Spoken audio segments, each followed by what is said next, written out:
चलिए सुनते हमारी कहानी आगे क्या हुआ। वही नूरी अपनी बेटी की ऐसी हरकत देख के बिल्कुल हैरान थी। उसने लाचारी में कहा, या अल्लाह, ये लड़की कभी सुधरने वाली नहीं है। बोल के वो आलिया के कमरे से बाहर चली गई। अब आगे। आलिया वॉशरूम से बाहर निकल के जल्दी जल्दी में अलमारी में शादी में पहनने के लिए कपड़े ढूंढने लगी। जो कपड़ों को उसने बहुत पहले ही संभाल के रख लिया था ताकि वो उन कपड़ों को शादी में पहन सके। लेकिन आलिया की हैरानी उस वक्त बढ़ गई जब उसे पूरे अलमीरा में ढूंढने बाद भी कहीं भी वो कपड़े मिल नहीं रहे थे। उसने पूरा अलमीरा ढूंढ लिया था लेकिन उसे वो कपड़े कहीं पर भी मिल नहीं रहे थे।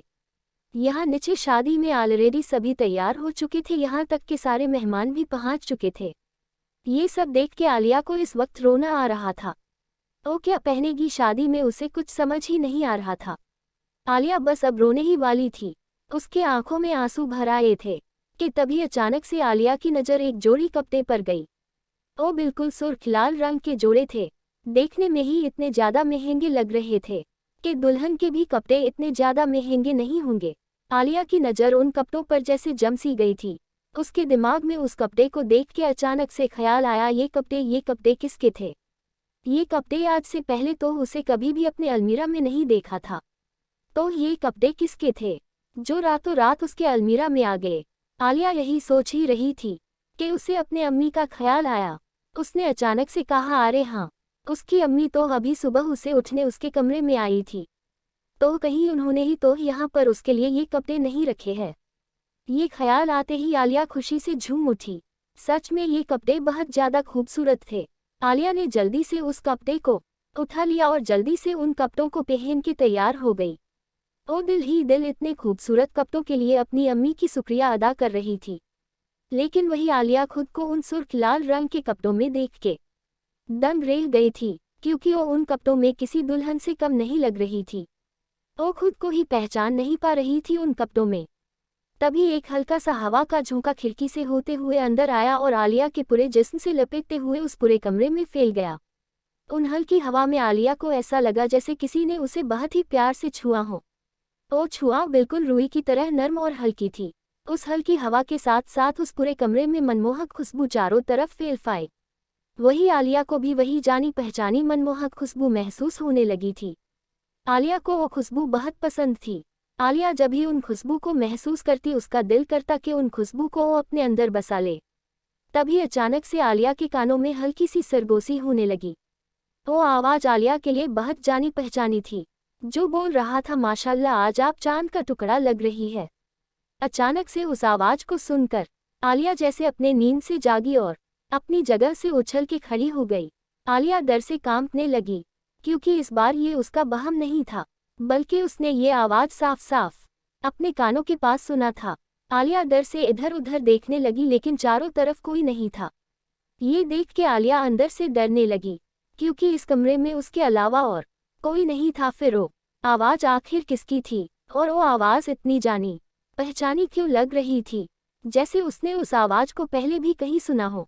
आलिया को याद ही नहीं आ रहा था कि उसने ये आवाज़ कहाँ सुनी थी। आलिया ये सब सोच ही रही थी कि तभी साहिला और आमिना दोनों उसके कमरे में आ गई और बोली, आलिया, तुम अब तक क्या कर रही हो? नीचे सारे मेहमान आ गए हैं, कुछ ही वक्त के अंदर शादी भी शुरू होने वाली है। सभी तुम्हारा पूछ रहे हैं, लेकिन तुम्हारा कोई नामो निशान नहीं है। आखिर ऐसा भी क्या तैयार हो रही हो जो तुम्हें इतना वक्त लग रहा है? क्या आज कासिम जीजू पर बिजली गिरना चाहती हो? लेकिन तभी जैसे उन दोनों की जुबान एकदम से बंद हो गई और उनकी आंखें हैरानी से बड़ी बड़ी हो गई। आलिया को देख के वो दोनों कुछ बोल ही नहीं पा रही थी, क्योंकि आलिया लग ही रही थी इतनी खूबसूरत। वो दोनों बिना पलके झपकाए आलिया को आंखें फाड़ फाड़ के देख रही थी। वही आलिया उन दोनों को वहां पर देख उसको तब से जो डर लग रहा था, उन दोनों के आ जाने पर उसे थोड़ा बेहतर महसूस होने लगा। आलिया जल्दी से साहिला और आमिना के पास चली आई और बोली, अच्छा हुआ तुम दोनों यहाँ आ गई, मुझे तुम दोनों से कुछ पूछना है। तभी साहिला ने आलिया की बात काटते हुए कहा, आलिया, तुम पहले ये बताओ, ये ड्रेस जो तुमने पहन रखा है ये तुमने कहाँ से लिया है? ये बहुत ज़्यादा खूबसूरत है। ये बोलते हुए साहिला और आमिना दोनों ही उस ड्रेस को छू के देखने लगी। ये सुन के आलिया ने कहा, कहाँ से लिया है का क्या मतलब है? अम्मी मेरे लिए लाई थी। ये सुनकर साहिला और अमीना दोनों ने एक साथ कहा, आलिया यार तुम सच में बहुत खूबसूरत लग रही हो इन कपड़ों में, और ये कपड़े भी बहुत ज्यादा खूबसूरत है। इसे देख के लग रहा है जैसे ये कपड़े इस दुनिया के नहीं हो बल्कि किसी और ही दुनिया के हो। तभी आमिना ने कहा, यार आलिया तुम तो आज किसी परिस्तान की परी लग रही हो। देखना आज तो हमारे कासिम जीजा खड़े खड़े बेहोश होने वाले हैं, क्योंकि आज हमारी आलिया ने पूरी तैयारी किया है कासिम को घायल करने की। आलिया ये सुनकर थोड़ा दिखावी गुस्से से बोली, आमिना तुम्हें क्या कोई काम नहीं है जो ऐसी बातें बोल रही है। तभी साहिला ने कहा, अच्छा ठीक है तुम दोनों बाद में एक दूसरे का टांग खींच लेना, अभी नीचे चलो, शादी में सभी हमारा इंतजार कर रहे हैं। साहिला की बात सुनकर आमिना को भी याद आया कि वो दोनों यहाँ पर क्यों आई थी। फिर ऐसे ही तीनों बातें करते हुए बाहर चली गई। लेकिन उन तीनों के जाते ही इस कमरे में एक सफेद साया बाहर निकला। वो हामिद था। वो सफेद परछाई उन तीनों के पीछे उस कमरे से बाहर निकल गई। वही शादी में भी हर कोई आलिया को देख के आलिया की तारीफ करने से खुद को रोक नहीं पा रहा था। नूरी ने भी अपनी बेटी को देखा, लेकिन आलिया को उन कपड़ों में देख के नूरी दिल ही दिल में सोचने लगी कि आलिया ने तो शादी में पहनने के लिए दूसरे ही कपड़े चॉइस किया हुआ था, तो अब ये कपड़े उसके पास कहाँ से आए। नूरी ये सब सोच रही थी, लेकिन मेहमानों के बीच में नूरी ने आलिया को इसके बारे में कुछ भी नहीं पूछ पाई। वही कासिम की नज़रें तो जैसे आज आलिया पर टिकी हुई थी। उसकी नज़रें एक पल के लिए भी आलिया से हटने का नाम नहीं ले रही थी। कासिम के दोस्त भी कासिम को आलिया का नाम ले लेकर चिढ़ा रहे थे कि देख कासिम, तेरी होने वाली बीवी सच में बहुत ज़्यादा खूबसूरत है, इसे हमेशा संभाल के रखना वरना कहीं कोई तुमसे इसे चुरा के ना ले जाए। कासिम इस मजाक से चिढ़ जाता था और गुस्से से कहता था, ऐसा कुछ नहीं होगा, किसकी इतनी हिम्मत कि वो मेरी आलिया को मुझसे छीन सके। आलिया सिर्फ मेरी है, सिर्फ मेरी। वही आलिया ने भी कासिम को देख लिया था कि कैसे कासिम उसे देख रहा था। उसका भी दिल कर रहा था कि कासिम को जी भर कर देख ले, लेकिन ना जाने क्यों आज आलिया के दिल में एक अनजाना सा डर छुपा हुआ था। वो जिधर भी जा रही थी उसे ऐसा लग रहा था जैसे कोई उसके साथ साथ हो। उसे ना चाहते हुए भी अपने ख्वाबों में उस लड़के की बात बार बार याद आ रही थी। आलिया को इतने भीड़ में भी ऐसा लग रहा था जैसे वो बिल्कुल अकेली हो और वो किसी के नज़रों की कैद में हो।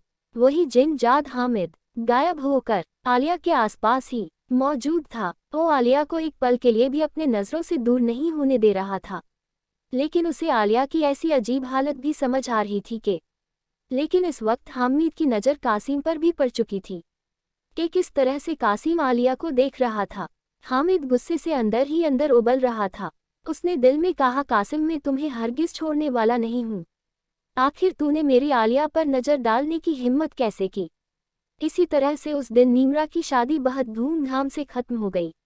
अगले दिन आलिया को आज अपनी तबीयत कुछ ठीक नहीं लग रहा था। उसे बार बार ऐसा लग रहा था जैसे कोई भारी सी चीज़ उसके साथ साथ है, जिससे उसको बिल्कुल भी अच्छा महसूस नहीं हो रहा था। आज आलिया और कासिम की सगाई थी। नीमरा की शादी में आए सभी मेहमान वहां से जा चुके थे। वहां सिर्फ नीमरा की फैमिली, कासिम की फैमिली और आलिया की फैमिली ही मौजूद थी।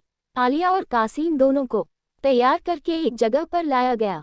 दोनों ही आज बहुत खुश थे, क्योंकि दोनों एक दूसरे को अंदर ही अंदर पसंद करने लगे थे।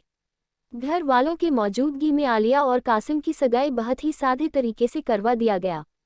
हर कोई खुश था, लेकिन कोई अगर खुश नहीं था तो था जिन जाद हामिद। उसने ठान लिया था वो इस गलती की सजा जरूर देगा। ऐसे ही कासिम की फैमिली भी वहां से लंदन चली गई, लेकिन जाते वक्त कासिम ने आलिया को अपना फ़ोन नंबर दे दिया था ताकि वो दोनों बाद में एक दूसरे के साथ फ़ोन पर बात कर सके। आलिया भी बहुत खुश थी। वो बार बार अपने हाथों में पहने इस हीरे की अंगूठी को देख रही थी, जो उसकी उंगली में बहुत तेज चमक रही थी। आलिया और उसके घर वाले भी अब अपने घर लौट आए थे।